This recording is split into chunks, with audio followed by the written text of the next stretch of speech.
가지마, 제발. 70세 박영수의 떨리는 목소리가 빈 거실에 울려 퍼졌다. 그의 손에 쥐어진 낡은 사진 한 장. 50년 전 교복을 입은 소녀가 환하게 웃고 있었다.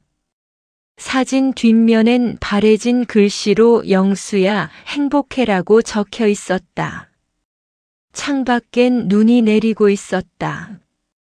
그가 좋아하던 겨울이었다. 하지만 지금 영수의 눈엔 눈물만이 고였다. 탁자 위엔 2개의 찻잔. 하나는 비어있고 하나는 아직 김이 모락모락 피어오르고 있었다. 그리고 그 옆에 놓인 메모 한 장. 미안해요, 영수지. 하지만 영수는 메모를 구겨 쥐었다. 그의 손은 심하게 떨리고 있었다. 왜 이제야 온 거야? 왜 이제 와서? 그러나 이 파국은 3달 전 한 통의 전화로부터 시작되었다. 아니, 정확히는 50년 전 그 여름날부터였는지도 모른다. 3달 전 어느 화창한 가을 오후 영수는 아파트 베란다에서 화분에 물을 주고 있었다. 아내를 떠나보낸 지 3년. 이젠 혼자 사는 것도 익숙해졌다. 아들 내외가 함께 살자고 했지만 거절했다. 젊은 사람들 눈치 보며 살고 싶지 않았다. 핸드폰이 울렸다. 모르는 번호였다. 영수지? 나 기억하세요? 정미영이에요. 영수의 손이 멈췄다. 물뿌리개에서 물이 철철 넘쳐 흘렀다. 미영이? 네, 맞아요. 고등학교 동창 기억하시죠? 어떻게 있겠는가? 첫사랑이었다. 18살. 교복을 입고 운동장을 뛰어다니던 그 소녀 수학 시간에 몰래 주고받던 쪽지 졸업식 날 차마 건네지 못했던 고백. 당연히 기억하지. 근데 어떻게? 동창회 모임 있어요. 다음 주 토요일 올 수 있으세요? 영수는 거울을 봤다. 주름진 얼굴, 백발, 허리도 예전 같지 않았다. 50년 전 그 소녀는 어디 가고 이런 노인이 되어 있었다. 나 이제 많이 늙었어. 전화기 너머로 웃음소리가 들렸다. 저도요, 우린 다 늙었어요. 그래도 보고 싶어요. 영수의 가슴이 두근거렸다. 70평생 아내만 바라보고 살았는데 이 나이에 심장이 이렇게 뛰다니. 동창회 당일 영수는 옷장 앞에서 1시간을 고민했다. 회색 재킷? 아니면 감새? 결국 아들이 선물한 베이지색 카디건을 입었다. 식당 문을 열었을 때 그녀가 보였다. 백발이었지만 여전히 그 미소였다. 주름진 눈가 하지만 그 눈빛만은 18살 그때와 똑같았다. 영수지. 미영 씨, 2사람은 어색하게 웃었다. 식사 내내 영수는 그녀의 이야기를 들었다. 서울에서 교사로 일하다 정년 퇴직했다는 것. 남편과 사별한 지 5년이 됐다는 것. 자식들은 다 미국에 있어서 혼자 산다는 것. 우리 참 비슷하네요. 영수가 말했다. 그러게요, 인생 참. 미영이 커피를 한 모금 마셨다. 그녀의 손이 미세하게 떨렸다. 영수는 그걸 놓치지 않았다. 그날 이후 2사람은 자주 만났다. 처음엔 일주일에 한 번. 문화센터에서 함께 서예 수업을 들었다. 미영은 붓을 잡는 영수의 손을 보며 말했다. 손 떨리시네요. 나이 들면 다 그래. 병원은 가보셨어요? 그때 영수는 느꼈다. 이 사람은 정말 내 걱정을 하는구나. 아들도 며느리도 바빠서 물어보지 않는 걸 이 사람은 물어본다. 일주일에 한 번은 2번이 됐고 2번은 3번이 됐다. 같이 공원을 산책했다. 영수가 지팡이를 짚으면 미영이 자연스럽게 팔짱을 꼈다. 넘어지시면 안 되잖아요. 고마워요. 뭐가요? 저도 의지하는 건데. 어느 날 비가 왔다. 영수는 우산을 가져왔고 2 사람은 하나의 우산 아래 걸었다. 빗물이 영수의 어깨를 적셨다. 미영 쪽으로 우산을 기울였기 때문이었다. 영수 씨 왜 자꾸 제 쪽으로 우산을 기울여요? 영수 씨 옷 다 젖었잖아요. 괜찮아요. 나 감기 안 걸려요. 미영이 웃었다. 그리고 우산을 잡은 영수의 손 위에 자신의 손을 살짝 올렸다. 같이 맞아요. 그날 밤 영수는 잠을 이루지 못했다. 가슴이 두근거렸다. 이게 사랑인가? 70살에? 말도 안 돼. 하지만 부정할 수 없었다. 다음 날 아침 영수는 결심했다. 고백하자. 50년 전에 못한 그 말, 이젠 하자. 하지만 그날 오후 미영에게서 문자가 왔다. 영수 씨 할 말이 있어요. 오늘 제 집으로 올 수 있으세요? 영수의 가슴이 철렁했다. 왜일까 이 문자가. 불길했다. 미영의 집 초인종을 누를 때 영수의 손가락이 떨렸다. 문이 열렸다. 미영의 얼굴이 평소와 달랐다. 어두웠다. 들어오세요. 거실 탁자엔 차가 준비돼 있었다. 하지만 미영은 차를 따르지 않았다. 그저 창밖만 바라봤다. 미영 씨, 무슨 일이에요? 영수 씨, 응? 우리 이러면 안 될 것 같아요. 영수의 머릿속이 하얘졌다. 갑자기 무슨... 저희 아들이 미국에서 전화했어요. 엄마 요즘 누구 만나냐고. 그게 뭐가 문제인데요? 미영이 고개를 돌렸다. 그녀의 눈가가 붉었다. 영수 씨는 자식이 뭐라고 안 해요? 돌아가신 어머니는? 주변 사람들은? 그런 거 신경 안 써요. 우린 나이도 많은데, 우리 인생 우리가 사는 거지. 하지만 미영이 말을 멈췄다. 그리고 한숨을 쉬었다. 전 겁이 나요. 사람들이 뭐라고 할까봐. 영수는 이해할 수 없었다. 우리가 뭘 잘못했다고. 단지 산책하고 차 마시고 이야기 나누는 게 잘못인가? 미영 씨, 우린 아무것도 안 했어요. 그걸 사람들이 알아요? 70살 과부 호라비가 만난다는데 좋게 볼 사람이나 있을까요? 영수는 할 말을 잃었다. 그날 이후 미영은 연락을 끊었다. 전화해도 받지 않았다. 문자를 보내도 답이 없었다. 영수는 매일 공원에 나갔다. 혹시 미영이 올까 싶어서. 하지만 그녀는 나타나지 않았다. 일주일이 지났다. 영수는 참지 못하고 미영의 집을 찾아갔다. 초인종을 눌렀다. 한 번, 두 번, 세 번. 문이 열렸다. 하지만 미영이 아니었다. 40대로 보이는 남자였다. 누구세요? 저 미영 씨 아시는 사람인데요. 남자의 표정이 굳었다.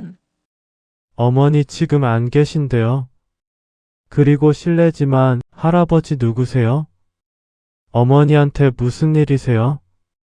영수는 뒤로 물러섰다. 아니에요. 그냥, 혹시 어머니 돈 빌려가신 거 아니죠? 요즘 노인 타겟 사기가 많던데. 아니에요. 영수는 황급히 돌아섰다. 가슴이 무너져 내렸다. 사기꾼. 미영의 아들은 자신을 사기꾼으로 본 것이다. 집으로 돌아온 영수는 며칠간 밖에 나가지 않았다. 아들이 전화했다. 아버지 괜찮으세요? 며칠째 전화 안 받으셔서 응, 괜찮아. 목소리가 이상한데? 어디 아프세요? 아니야. 아버지, 영수는 전화를 끊었다. 아들에게도 말할 수 없었다. 70살 아버지가 첫사랑 찾았다가 차였다고? 웃긴 일이었다. 그런데 이틀 후 우편함에 편지가 와 있었다. 미영의 필적이었다. 손을 떨며 봉투를 뜯었다. 영수 씨 미안해요. 전 겁쟁이에요. 당신을 만나는 게 행복했지만 동시에 두려웠어요. 사람들 시선이, 자식들 눈초리가, 모든 게 무서웠어요. 하지만 가장 무서웠던 건 당신을 사랑하게 될까봐. 그게 무서웠어요. 영수의 손이 떨렸다. 계속 읽었다. 50년 전에도 그랬어요. 좋아한다고 말하지 못했어요. 겁이 나서. 그래서 다른 사람과 결혼했고 그 사람 곁에서 행복했어요. 하지만 가끔 영수 씨가 생각났어요. 만약 그때 용기가 있었다면 우리 인생은 어떻게 됐을까? 편지는 계속됐다. 이제 와서 후회해봤자 소용없어요. 우린 이미 각자의 인생을 살았으니까 영수 씨도 저도 각자 가족이 있고 추억이 있고 지켜야 할 것들이 있어요. 그러니 그만 만나요. 미안해요. 영수는 편지를 바닥에 떨어뜨렸다. 아니야. 그는 다시 편지를 집어들었다. 뭔가 놓친 게 있을 것 같았다. 그리고 발견했다. 편지 모서리에 작은 글씨로 적힌 문장. 금요일 오후 3시 공원 벤치에서. 영수의 심장이 뛰기 시작했다. 금요일이 왔다. 영수는 2시간 일찍 공원에 도착했다. 벤치에 앉아 기다렸다. 3시가 됐다. 미영이 나타나지 않았다. 3시 10분. 여전히 오지 않았다. 영수는 생각했다. 역시 안 오는 거구나. 편지는 마지막 인사였던 거야. 3시 20분. 영수 씨, 뒤에서 목소리가 들렸다. 미영이었다.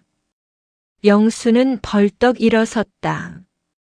그러다 어지러워서 비틀거렸다. 미영이 황급히 부축했다. 괜찮으세요? 천천히. 미영 씨. 네, 늦어서 미안해요. 두 사람은 벤치에 앉았다. 한동안 아무도 말하지 않았다. 영수 씨, 응, 전 거짓말했어요. 영수는 미영을 바라봤다. 편지에서 그만 만나자고 했지만 진심이 아니에요. 그럼 무서워요. 이 나이에 누군가를 좋아하는 게 하지만 당신이 보고 싶었어요. 영수의 눈가가 뜨거워졌다. 미영이 영수의 손을 잡았다. 떨리는 손. 우리 계속 만나요.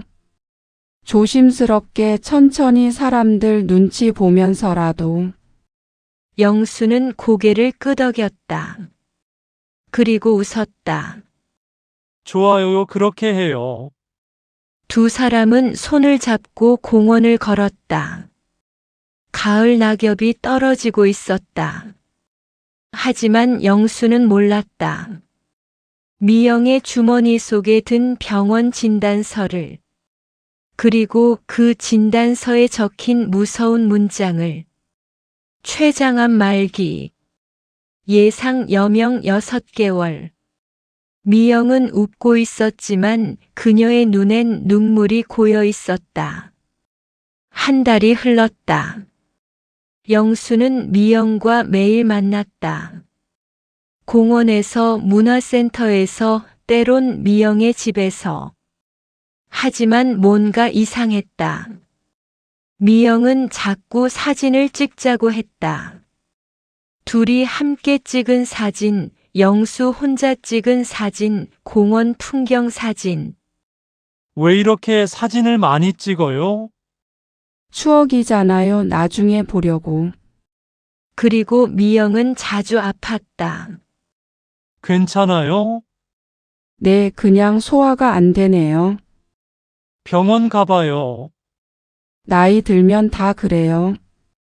하지만 영수는 알아챘다. 미영이 음식을 거의 먹지 않는다는 것을, 살이 빠지고 있다는 것을. 어느 날 영수는 미영의 집 화장실에 갔다가 쓰레기통에서 그것을 발견했다. 항암제 봉지. 영수의 손이 떨렸다. 봉지를 집어들었다. 날짜를 확인했다. 3개월 전부터였다. 거실로 나왔다. 미영이 차를 따르고 있었다. 미영 씨, 네? 영수는 약봉지를 내밀었다. 이게 뭐예요? 미영의 얼굴이 하얗게 질렸다.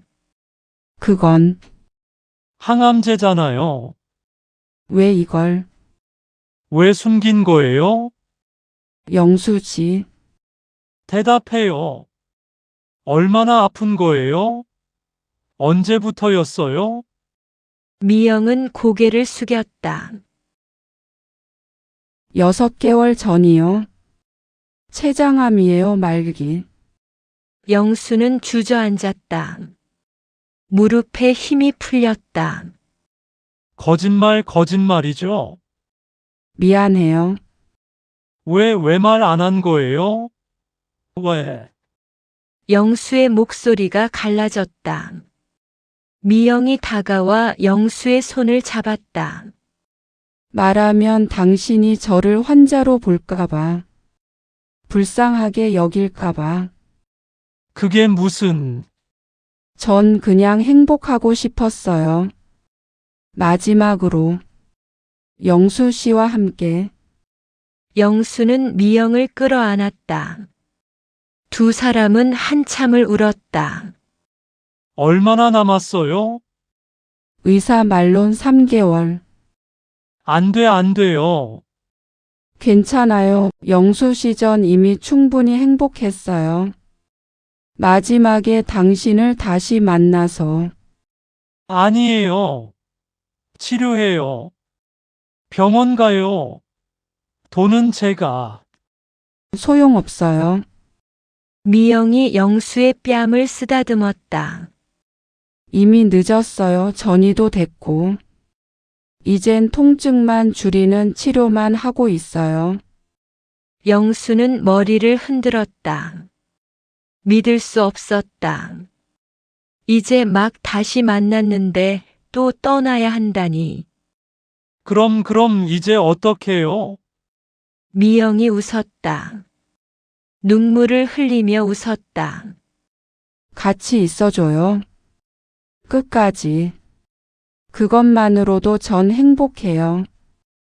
영수는 고개를 끄덕였다. 알았어요. 떠날 때까지. 매일 옆에 있을게요. 고마워요. 영수는 집에 돌아와 책상 앞에 앉았다. 그리고 50년 전 쓰지 못했던 편지를 쓰기 시작했다. 미영아, 사랑한다. 그런데 그때 핸드폰이 울렸다.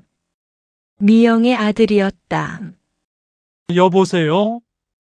할아버지, 저 정미영의 아들입니다. 영수의 가슴이 철렁했다. 제 어머니가 무슨 일이에요? 병원에 급히 실려갔어요. 지금 오실 수 있으세요? 영수는 택시를 타고 병원으로 달려갔다. 중환자실 앞 미영의 아들이 서 있었다. 어머니는 수술 중이에요. 장출혈이 영수는 벽에 기댔다. 다리에 힘이 없었다. 3시간이 흘렀다. 수술실 불이 꺼졌다. 의사가 나왔다. 보호자분, 네, 미영의 아들과 영수가 동시에 대답했다. 의사는 고개를 저었다. 최선을 다했지만 많이 악화됐습니다. 길어야 얼마나요? 일주일. 영수의 눈앞이 캄캄해졌다. 미영은 병실 침대에 누워 있었다. 산소 호흡기를 끼고 있었지만 영수를 보자 미소 지었다. 왔어요? 미영 씨. 영수는 침대 옆에 앉았다. 미영의 손을 잡았다. 영수 씨, 고백할 게 있어요. 뭔데요? 사실은 제가 먼저 영수 씨를 찾은 거예요. 병 진단받고 남은 시간이 얼마 없다는 걸 알았을 때 가장 먼저 생각난 게 영수 씨였어요. 50년을 후회하며 살았거든요. 그래서 동창회를 핑계로 연락했어요. 영수의 눈에서 눈물이 흘렀다. 왜 진작 말 안 한 거예요? 당신 인생 망치고 싶지 않았어요. 아픈 사람 간병하다. 끝나는 인생이 되게 하고 싶지 않았어요. 그런 게 어딨어요? 미영이 계속 말했다. 자꾸 사진 찍자고 한 것도 매일 보자고 한 것도 다 추억을 만들고 싶어서였어요. 영수 씨 혼자 남았을 때 슬퍼하지 말고 그 추억들 보면서 웃어줬으면 해서. 영수는 그제야 깨달았다. 편지에 그만 만나자고 쓴 것도, 자식 걱정한다며 연락 끊은 것도 모두 자신을 보호하려는 것이었다는 걸. 그때 공원에서 왜 다시 온 거예요? 당신 없인 못 살겠더라고요. 비겁하죠? 떠나야 하는 사람이 붙잡고 싶어 하다니. 아니에요. 전 감사해요. 다시 와줘서. 일주일 영수는 매일 병원에 있었다. 미영의 손을 잡고 이야기를 나누고 함께 웃었다. 아들도 며느리도 미영의 자식들도 뭐라 하지 않았다. 어머니의 마지막을 행복하게 해주는 사람을 막을 이유가 없었다. 영수지, 응? 18살 때 하고 싶었던 말. 지금 해도 돼요? 뭔데? 사랑해요. 영수는 울었다. 70년 인생에서 처음으로 누군가에게 그 말을 들었다. 나 더 사랑해요. 미영은 눈을 감았다. 그리고 조용히 숨을 거뒀다. 영수의 손을 잡은 채로. 장례식이 끝나고 영수는 미영의 아들에게서 봉투를 받았다. 어머니가 할아버지께 드리라고 하셨어요. 봉투 안엔 사진들이 가득했다. 둘이 함께 웃고 있는 사진, 공원을 걷는 사진, 차를 마시는 사진. 그리고 마지막 편지 한 장. 영수 씨, 저 먼저 가요.